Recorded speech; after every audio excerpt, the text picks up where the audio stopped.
Hi everyone, we get a lot of questions on how do I get a job in Australia?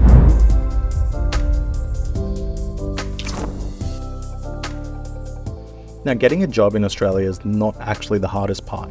You can go and get pretty much hospitality jobs, farm work, agricultural work, and that's not difficult. The hardest part is getting a job in your field. Now, this is especially harder for anyone that's on a visa because the companies there want to try and retain employees for a longer period of time, because by the time they train you, they want to make sure that they can utilize your skills as well. So if you have a visa that's for longer than 1 year, I think companies will consider taking you on because they can utilize you and your skills for a particular role. Now, if your visa is less than a year, it wouldn't make sense for them to sponsor you or maybe take you on as an employee and later sponsor you, because there is uncertainty involved and expenses on top of that. So for you to try and get a job, you can look on seek.com.au, Indeed, Jora, and there's multiple websites like LinkedIn as well.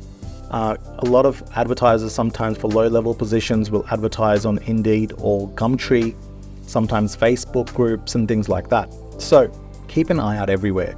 But my advice is always, if you have studied in Australia, or even if you're in Australia on a working holiday visa or some other kind of visa on a temporary basis, make sure it aligns with your overall objective, if that's permanent residency, or even if that's employer sponsorship, because you need to meet the eligibility criteria to be able to get that, firstly. And secondly, whoever's going to sponsor you, or if you're going to try and lead to permanent residency, you require experience in your field. Now, the more experience you have, the better chances you will have to try and get that permanent residency.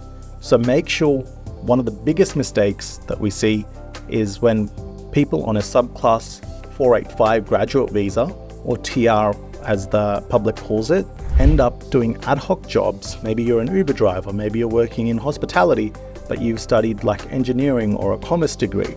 It doesn't really add up, right? And they come to us at the end and say, hey, I've only got 6 months of experience in my occupation or 0 experience in their occupation.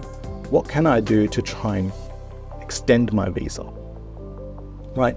Now, there are multiple options to try and extend, but for any of those occupations, for us to consider them, you generally need 1 year of experience at a minimum to try and maybe go for the training visa or get a skills assessment done and apply for your expression of interest, which can take some time, maybe to get an invitation if you do get one. We're not even sure whether you will, because that's entirely up to the department to invite you or the state government to invite you, right? So please make sure you plan ahead and you apply for the jobs that you can get. And as I mentioned, there's multiple platforms that you can use to try and get those jobs. And make sure that you have the right strategy that aligns with your goals. If you have any questions, contact us at MCA.